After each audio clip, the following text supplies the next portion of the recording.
My name Al. Welcome to Poker Vlog 18. Very nice. Jinkui.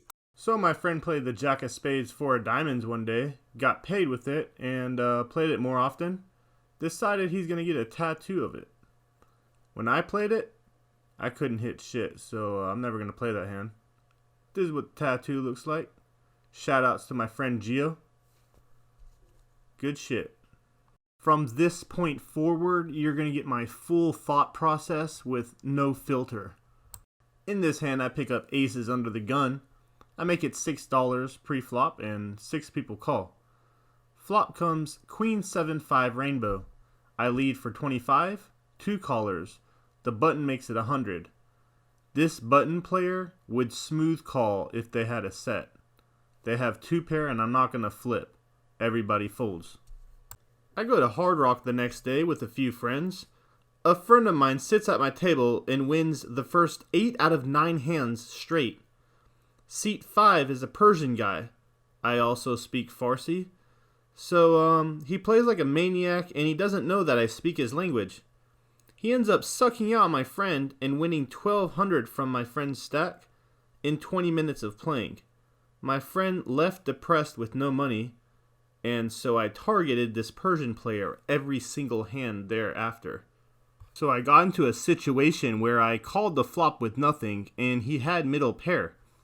He was about to bet the turn and I said, Salam, shoma Farsi sobat mikoni, which translates to, hello, you Farsi speak, do you? Then he said, you're Persian? I check. The river came and I bet $150 immediately with 4 high as I held up my hand and showing both my neighbors. He folded and I showed the bluff. He said, you bluff me? I said, yes, and I'm also bluffing you and showing you every single time. He became super tight for the next 3 hours. I pick up a mystery hand under the gun and limp. The Persian dude raises to $10. Big blind calls. I re-raise to $20, knowing full well I have the worst hand and this Persian is going to re-raise me. Hence, my name is the Maniac. So he raises to $45. The big blind calls and I call, and I say, may the worst hand win. The flop comes Jack high, all hearts. Big blind checks. I bet $2. The Persian guy raises to $200. I go all in for 85 more and say, you have aces with no heart and played it like that? He calls and shows aces with no heart. I show him a 7 of hearts. He says, dealer, no more hearts. Board runs clean as he celebrates, about to scoop in this gigantic pot. I say, you raised my $2 flop bet and have no respect for Persians? Give me my pot as I show the 5 of hearts for the flop flush. He storms out without saying a single word after losing his $1,200 initial stack over the course of the 3 hours and rebuying for 2 more times for $300 each. A few days later, I go to Hard Rock again. I get King 10 in the small blind. I raise a limped pot to $15. 3 people call. King Jack 9 flops with 2 hearts. I bet $25, 2 people call. Turn is a 9. I'm putting one of them on a flush draw. I figured if I bet big, the only person that calls is the one with the pair. So I bet $70. 1 person calls. So since he didn't raise the flop, I can't put him on ace king. Also, he didn't re-raise pre-flop. So the best hand he can have here is king queen. The river is a queen of hearts. The other guy shakes his head, so I know he hit the flush. The guy in the pot, well, I have the 10, so I have the straight, so most likely he can have a king-queen here, or already have a slow play 2 pair.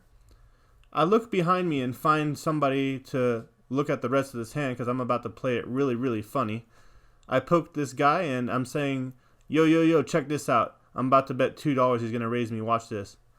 So I bet $2, and the guy raises to 20. I shove for 100 total, and he calls.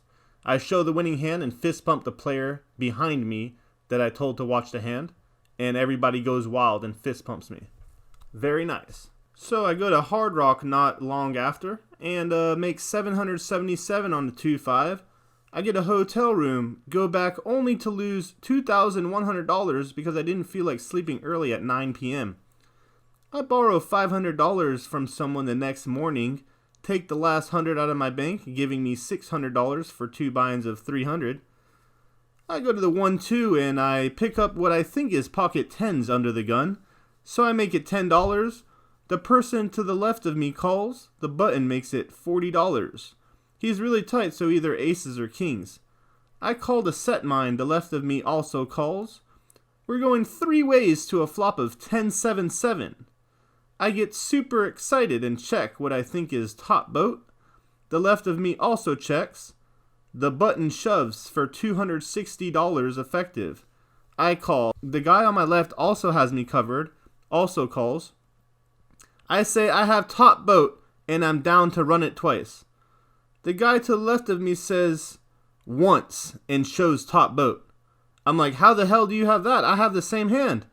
I look down at my hand and see I have pocket 9s. I misread my hand and I forgot what I had.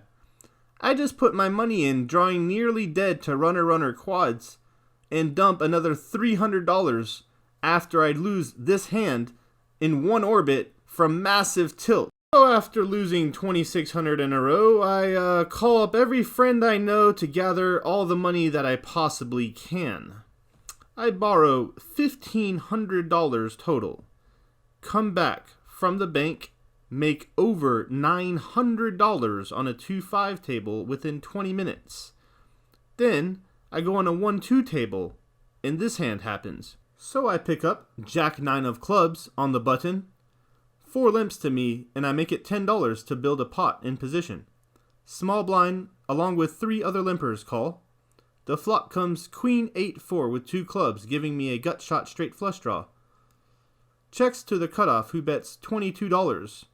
I call. Small blind calls. Middle position calls. Turn, a 10 of clubs, giving me a straight flush. It checks to me. The best course of action is to bet small to get somebody to spaz and create a bluff play. So I bet $2. Small blind calls. Middle position makes it $30. Cutoff calls, I call, and the big blind folds. The middle position has a tight image, so him betting 30 here should generate respect for a river bet. That's why I smooth called the turn. River comes the 3 of hearts, brick. Middle position makes it $100.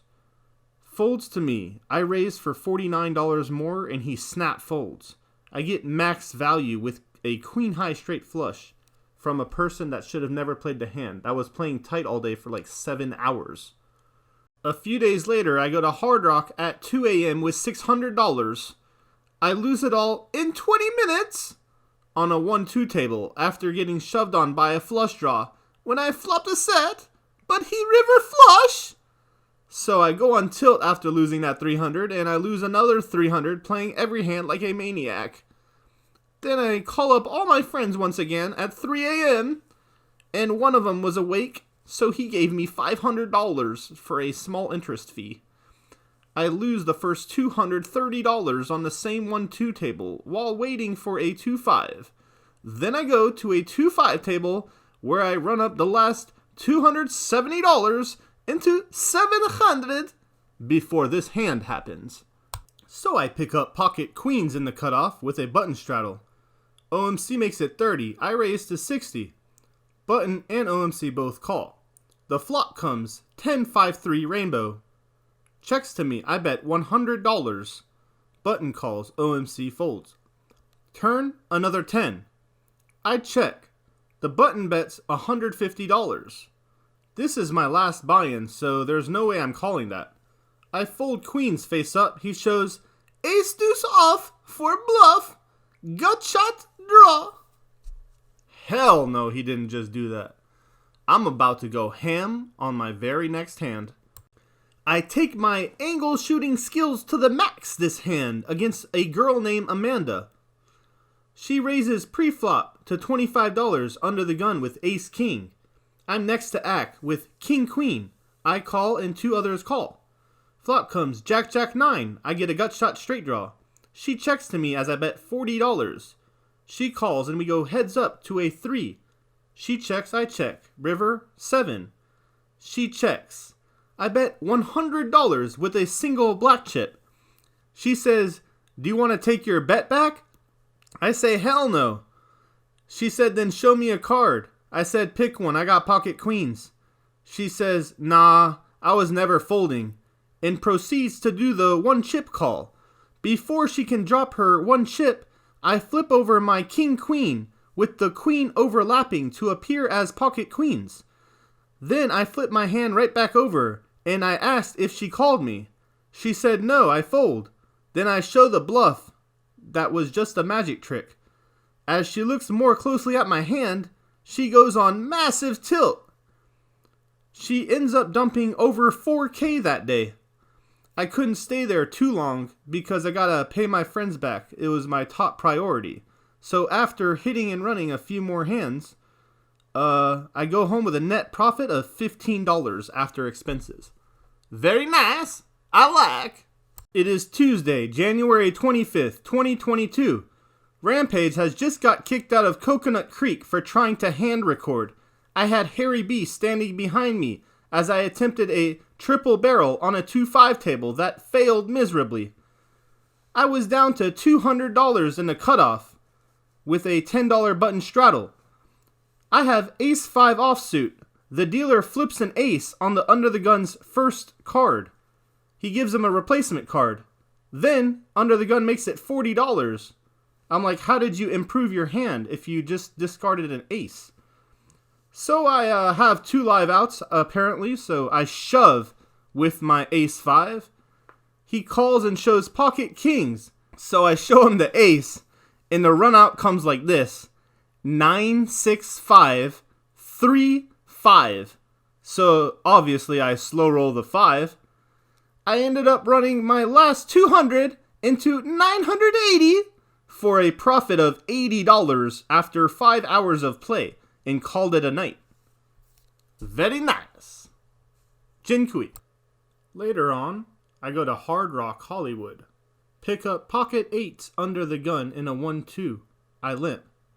Middle position makes it $6. 3 people call.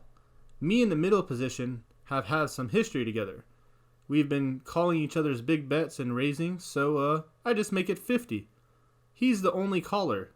We go heads up to 10-8-4 rainbow. I flop middle set. I bet $2. He raises to 50. I call. Turn comes a 3. I bet $2 again. This time he calls. River comes a 9. I bet 150. And then I say my deuces are good. He looks like he's about to muck, so I lift my cards really high so half the table can see, as if I'm about to show him my cards if he folds. Then he calls. I say, thank you, sir, thank you, I have set. Very nice. The lesson in this hand is never get creative on a 1-2 table. So later on, I get 8-6 in the big blind. Under the gun +1 makes it $15. The small blind calls, I call. Flop comes Queen 7-5, 2 diamonds. I flop an open-ended straight draw. We check it to the pre-flop raiser, who bets $50. Small blind calls. I min-raise to 100 with plans to squeeze out the under the gun +1 on a turn when I jam, since any card should be a bad card for him knowing he doesn't have any diamonds. The guy to the right of me should have diamonds. So, under the gun +1 has plans of his own and shuts everybody down when he jams for 600. Small blind snap calls, so now I know small blind has diamonds, and I got 6 live outs, so what the F. I call. Turn smacks a 7 of diamonds. Guy on my right scoops the main pot, and river's a 3, so I brick that, and the guy gets the side pot. Well, it shows that you can't really pull a play when everybody's always short stack at the 1-2 table. So I storm off saying that I'm never playing 1-2. And even though that's probably a lie, I'm probably just not going to play it for a while. So this last hand you're just going to have to visualize. I come back to Gainesville, sleep, wake up, go back to Hard Rock, Tampa to do a little 2-5 hit and run. I'm playing kind of tight. I get 8-4 off in the big blind. The cutoff raises to $20. That's his standard. with no limpers. So I call. The flop comes 9-5-4 rainbow. I flop bottom pair with a backdoor I smack your butt draw. I check and he checks behind. The turn card comes a king. I bet $20. I want to make it so that he gets an uncomfortable position, because if he raises this $20 on a king, he's going to have to bet the river no matter what, forcing him to have either king queen or ace king only. So he raises the $65. I call, knowing like 95% of the time this is a bluff if he bets the river. River card comes an 8. This is where he should check back. So I check it, and he bets 140. I snap call 140 with a pair of 4s. I felt that's the only way he can win, so he shows me pocket 3s instantly. I show him 8-4, and he's like, I knew you had that. I knew you had that. I'm in for 900, out for 1227. And that's the end of vlog 18. Thank you very much, guys.